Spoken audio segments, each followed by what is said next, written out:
liked their offense, and now I really like their pitching. When you have Shields at the top of the rotation, he's more of a number 2 type guy, but in that park, he's going to be terrific. He takes the lead over Andrew Kashner and Tyson Ross, but the way that rotation is coming together, you have Ian Kennedy in the 4 spot, competition for the 5 spot. Padres are going to really give that National League West a good run.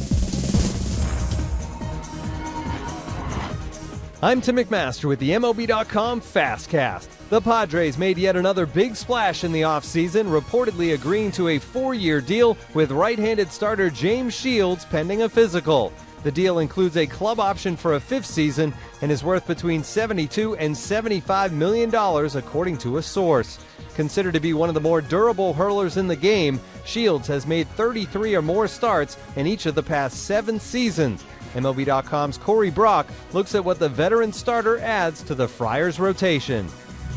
There's a track record there, a proven track record, and especially for guys who haven't been around as long.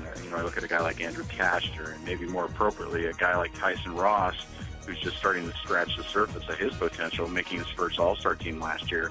I think there's a lot of things they could pick up by watching James Shields. The Padres' latest acquisition of James Shields adds to what has been a very busy offseason for teams in the National League West. MLB.com's Richard Justice looks at how the division shapes up after a winter full of activity. I think when you look at the National League West now, you still would say the Dodgers are probably favorites. I think that has to be the case, even with all the changes in Los Angeles. But for second place, the Giants and Padres, probably a coin toss right now. There's a new power structure, and you can't talk about favorites in the National League West. Padres are going to be in every conversation, and that tells you how far they've come in one offseason.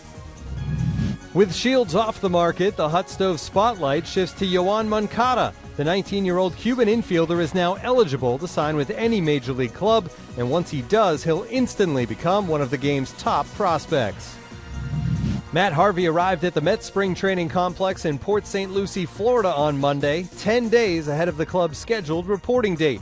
Harvey missed all of last season after undergoing Tommy John surgery immediately following the 2013 campaign. The Mets ace told reporters that he is fully healthy and ready for the upcoming season.